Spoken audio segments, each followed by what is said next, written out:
नमस्कार दोस्तों, आप सब लोगों का शिखर कंपटीशन क्लासेस में हार्दिक स्वागत है। जैसा कि अभी जीडी का पेपर होने वाला, तो हम लोग एसएससी जीडी का जो प्रीवियस ईयर क्वेश्चन पेपर है उसको सॉल्व करने का प्रयास करेंगे और देखेंगे कि हिंदी में किस प्रकार से क्वेश्चन आते हैं, कैसे क्वेश्चन आते हैं, कहाँ से ज़्यादातर क्वेश्चन आते हैं। तो आइए बिना किसी देरी के क्वेश्चन पेपर सॉल्व करना स्टार्ट करते हैं।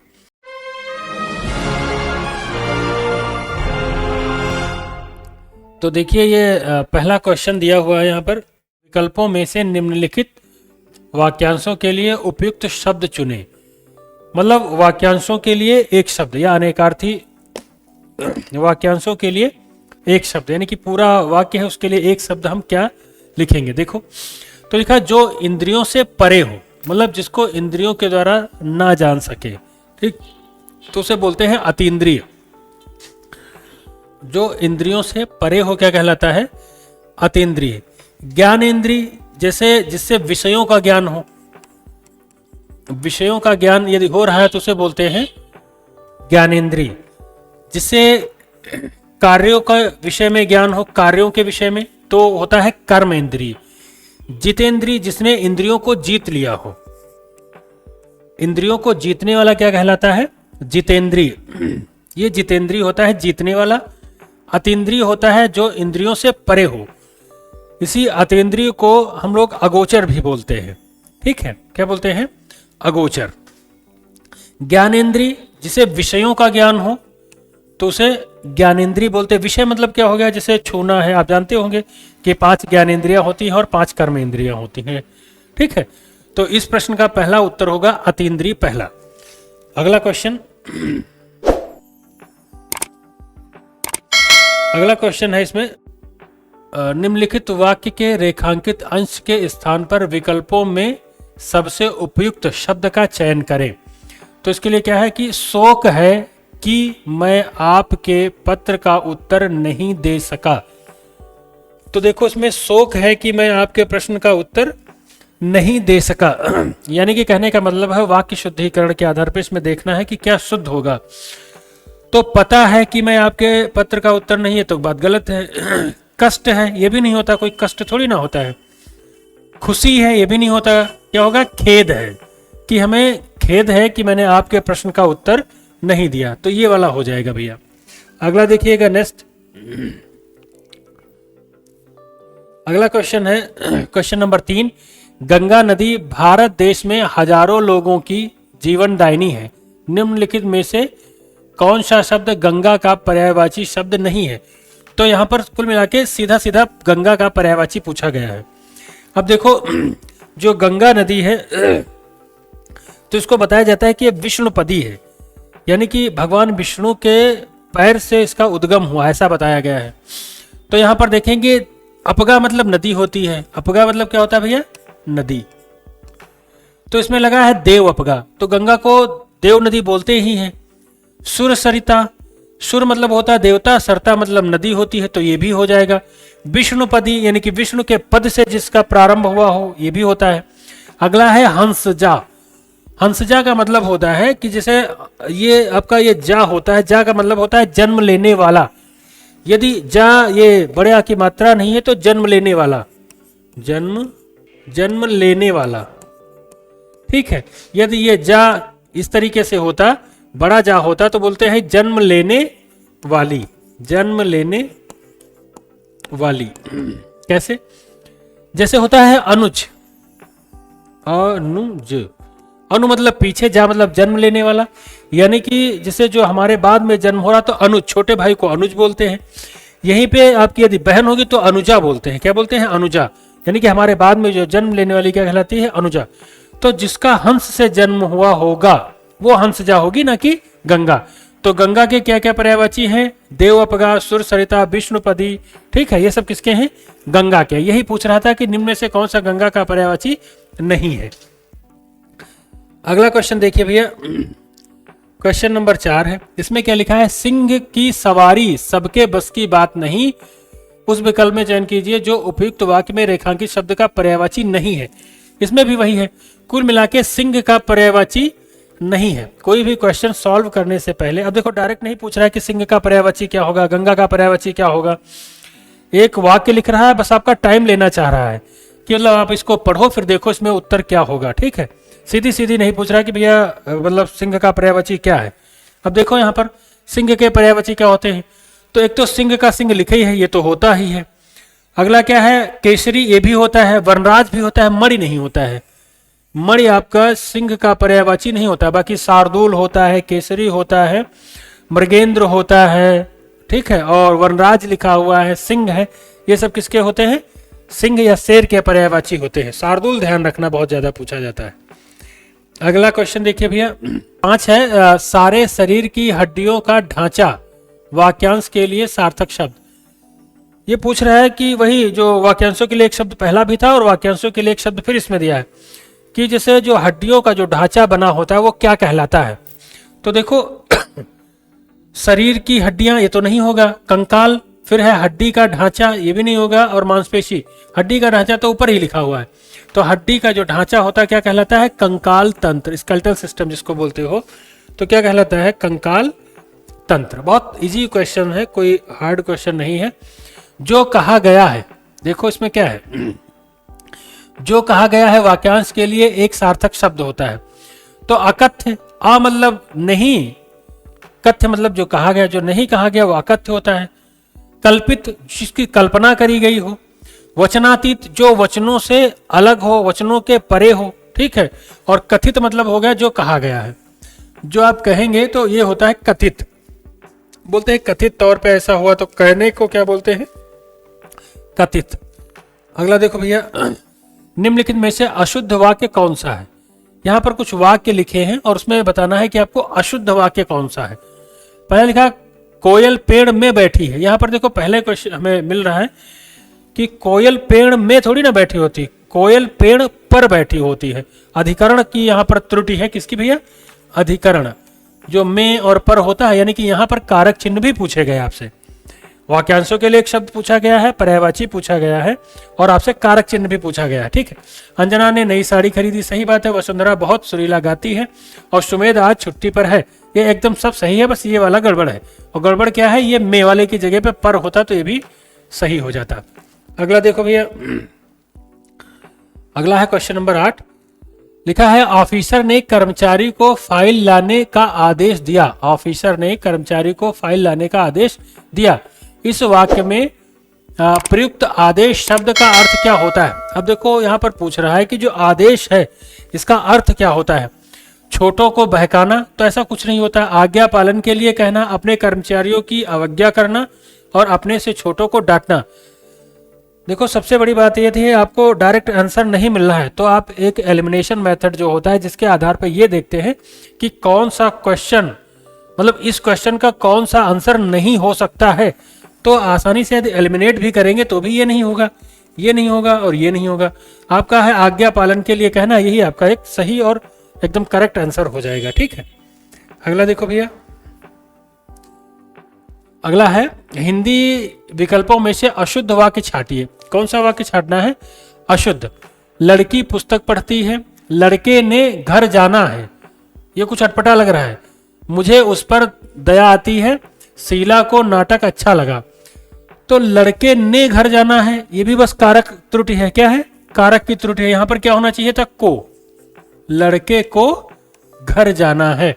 तो ये वाला जो आपका ऑप्शन है, ऑप्शन नंबर 2, ये आपका अशुद्ध है।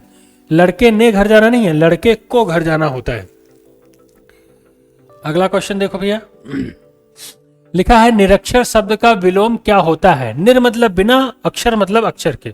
जो निरक्षर हो, ना पढ़ना लिखना ना जानता हो, तो बोलते हैं कि अपढ़, ये भी नहीं हो जाएगा, अनपढ़ भी नहीं होगा। निरक्षर का क्या होता है, साक्षर। निरक्षर का क्या होता है सही, तो ये होता है साक्षर। पढ़ का अपढ़ अनपढ़ होता है, लेकिन निरक्षर का क्या होता है भैया, अपोजिट, विलोम क्या होता है, तो साक्षर होता है। अगला देखो, अगला लिखा है निम्नलिखित वाक्य के किस भाग में वर्तनी संबंधी त्रुटि है। यहां पर त्रुटि विशेष प्रकार से पूछी गई है कई जगह। आजकल दिल्ली के प्रगति मैदान में हस्तशिल्प प्रदर्शनी चल रही है। ये आपको लिखवाया भी गया है कि वर्तनी शुद्धिकरण के जो आपको शब्द लिखवाएंगे तो जो प्रदर्शनी होता है ये गलत होता है। होता क्या है? प्रदर्शनी। क्या होता है भैया? प्रदर्शनी, ऐसे लिखा होता है। ये वाला शुद्ध है एकदम। अब ये यहां पर देखो शुद्ध लिखा हुआ है कि हस्तशिल्प प्रदर्शनी, तो इसमें यही पूछ रहा था किस भाग में त्रुटि है, तो यही वाला, ये वाला जो भाग है आपका त्रुटिपूर्ण है। ये होना चाहिए था प्रदर्शनी और यहां पर लिखा हुआ प्रदर्शिनी, ये एकदम गलत है। अगला देखिएगा क्वेश्चन नंबर 12 है, मुहावरा और उनके अर्थ का निम्नलिखित में से कौन सा युग्म सही है? तो देखिएगा पहला क्या लिखा है? दाल ना गलना, जिसे बोलते हैं कि आपकी यहां पर दाल नहीं गलेगी, तो पूरा बस चलना, ये तो गलत बात हो गई। और यही पूछ रहा है कि युग्म सही कौन सा है, तो ये तो नहीं है। अगला है दिन का फेर होना, तो दिन भर भटकते रहना, ये भी बात गलत है। बोलते ना कि दिनों का फेर होना। अगला है त्रिशंकु होना, अधर में लटकते रहना, 2 दिन का मेहमान, लंबे समय तक जीना। बोलते हैं कि 2 दिन का मेहमान है भैया, फला व्यक्ति 2 दिन का मेहमान है, तो यानी कि 2 दिन के बाद वो खत्म हो जाए तो कम समय तक हो जाएगा। त्रिशंकु का मतलब होता है अधर में लटकते रहना, यानी कि ना इधर का ना उधर का, जो इधर उधर या जो किसी पक्ष का ना हो, उसे क्या बोलते हैं? त्रिशंकु। त्रिशंकु का मतलब होता है जो इधर उधर का ना हो। अगला देखिए भैया क्वेश्चन, अगला है क्वेश्चन नंबर 13, तब की बात कुछ और थी फिर ऐसा नहीं होगा। उपयुक्त वाक्य में प्रयुक्त तब फिर समानार्थक क्रिया विशेषणों के सही अर्थ क्या है? तो यहां पर जो क्रिया विशेषण शब्द है तब और फिर, तो तब का मतलब होता है समय दो तक है, फिर मतलब बाद में या दोबारा बोलते हैं। तो तब का अर्थ है बाद में, तब का अर्थ तो बाद में नहीं होता है। तब का मतलब होता है उस समय, यानी कि जो बोलते ना कि जैसे तब आप खाना खा रहे थे तब की बात है, तो तब की मतलब उस समय की बात है। तो तब का मतलब होता है उस समय, तो तब का होता है उस समय, तब का इसमें लिखा तब का उस समय और दोबारा का फिर, यही होगा। तब का अर्थ होता है उस समय और फिर का अर्थ होता है दोबारा। इसमें तब का अर्थ उस समय है और फिर का अर्थ लिखा है अलग, गलत है। तब का अर्थ है कहाँ है, नहीं होता है। पहला दूसरा वाला जो है एकदम सही है। अगला देखिए भैया, निम्नलिखित वाक्य के किस भाग में शब्द चयन संबंधी अशुद्धि है? किस वाक्य में शब्द चयन संबंधी अशुद्ध है, जिसमें गलत शब्द का चयन किया गया? जैसे बड़े बड़े संकट हैं, तो बहुत प्रचार में और हिंदी के, तो बोलेंगे कि हिंदी के प्रचार में बहुत बड़े संकट होते हैं, कि बहुत संकट है या ज्यादा संकट है। बड़े बड़े संकट का मतलब क्या होता है?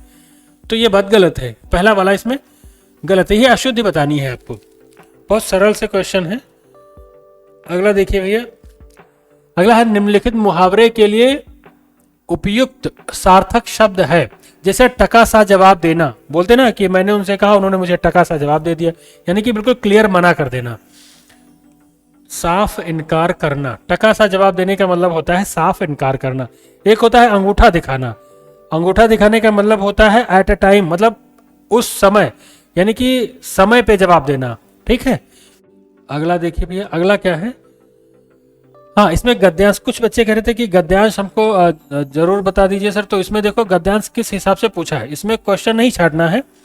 इसमें दिया है कि मतलब जैसे यहाँ पर कुछ क्वेश्चन दिया जैसे 16 में, तो 16 में कौन सी चीज यहाँ पर रिक्त स्थान में लिखनी है, ये दिया गया है। मीन्स पैराग्राफ को पूरा करना है गद्यांश को। एक बार पढ़ भी लेते हैं। निम्नलिखित गद्यांश में कुछ शब्दों को हटा दिया गया है। दिए गए विकल्पों की सहायता से रिक्त स्थान की पूर्ति कीजिए। प्रत्येक संख्या के लिए सबसे उपयुक्त विकल्प का चयन कीजिए। वही मतलब है कि जो रिक्त स्थान दिया गया है वो इन विकल्पों में से किस विकल्प को वहां पर रखा जाएगा। तो आइए पढ़ते हैं, फिर देखते हैं कौन सा होगा। ये क्वेश्चन नंबर 16 के ऑप्शन यहाँ पर दिए हुए हैं। ठीक है, तो देखिए क्या लिखा है। वैसे तो सभी आयु वर्ग के लोग अपने अपने जन्मदिन, खाली स्थान है, मनाते हैं। तो क्या है, कैसे मनाते हैं भाई? उत्सुकता से मनाते हैं, स्वाभाविक मनाते हैं, रोज मनाते हैं, या प्रसन्नता पूर्वक मनाते हैं? तो उत्सुकता तो मतलब होती है जिस कार्य को जानने की उत्सुकता हो, और जैसे कोई त्योहार है या कोई फेस्टिवल है या कोई ऐसी चीज है तो उसको प्रसन्नता से या खुशी से मनाते हैं। ठीक है, उत्सुकता मतलब होता है जिज्ञासा पूर्ण जब किसी कार्य को किया जाए तो इसमें प्रसन्नता भरी जाएगी। ठीक है, अगला ऑप्शन देखिए, अगला मतलब पढ़ना है हमें। प्रसन्नता पूर्वक मनाते हैं, पर बच्चों में इस दिन को मनाने की उत्सुकता कुछ, तो बच्चों में इस मनाने की उत्सुकता क्या होती है, कुछ अधिक होती होगी, कम तो नहीं हो सकती, हमेशा होती, प्राय नहीं, कुछ अधिक होती है। तो यहां पर भैया 17 में अधिक भरा जाएगा। क्या भरा जाएगा? अधिक। और एक बार इसको फिल कर लेंगे, फिर आराम से पढ़ भी लेंगे तो पता चल जाएगा कि कैसे क्या भरा है। पूरे वर्ष में इस दिन की करते हैं, तो बच्चे क्या है, पूरे वर्ष इस दिन की प्रतीक्षा करते हैं, है भी यहाँ ऑप्शन में। ठीक है, प्रतीक्षा करते हैं, प्रतीक्षा ऐसे लिखा जाता है, सही एकदम। कई बार छोटी की मात्रा लगी होती है। अगला देखो, जब भी किसी के जन्मदिन में होते हैं, तो जब भी किसी के जन्मदिन में होते हैं तो क्या होते हैं, सम्मिलित होते होंगे, है ना, सामाजिक होते हैं, अभिव्यक्ति होते हैं, विचलित होते हैं, तो इसमें क्या है, सम्मिलित होते हैं, यानी कि यहां भरा जाएगा सम्मिलित होते हैं। लौटकर जरूर पूछते हैं कि हमारा जन्मदिन कब मनाया जाएगा। जन्मदिन पर घर को सजाया जाता है। इस दिन सभी मित्र तो क्या होते हैं, तो प्रेरणा होते हैं, संबंधित होते हैं, प्रसिद्ध होते हैं, तो एकत्रित होते, इकट्ठा होते हैं। यहां पर ये भरा जाएगा। तो कुल मिला के यहाँ पर तो ऐसा नहीं दिया गया है कि किसी भी मतलब क्वेश्चन का आंसर देना है या ऊपर पैरा पढ़ के उसका आंसर देना है। यहाँ पर सिंपल सा ये था कि वो रिक्त स्थान छोटा था और नीचे वाले ऑप्शन को वहाँ पर बिठाना था और उस पैराग्राफ को पूरा करना होता है। आते भी हैं, वैसे भी आते हैं, क्योंकि कई दिन पेपर चलता है। तो एसएससी जीडी में ये जो पेपर अभी आपने सॉल्व किया है 2023 का था शायद, तो अब आप लोग बस यही ध्यान देंगे कि पेपर बहुत कठिन नहीं आ रहा है। बस ये है कि इसमें कुछ चीज़ें छूटी हुई हैं, क्योंकि पेपर कई दिन चलता है, तो किसी में जैसे संधि पूछी जाएगी, किसी में नहीं पूछी जाएगी, तो ऐसा होता है। जैसे संधि किसी में नहीं पूछी जाएगी, किसी में संधि पूछी जाएगी।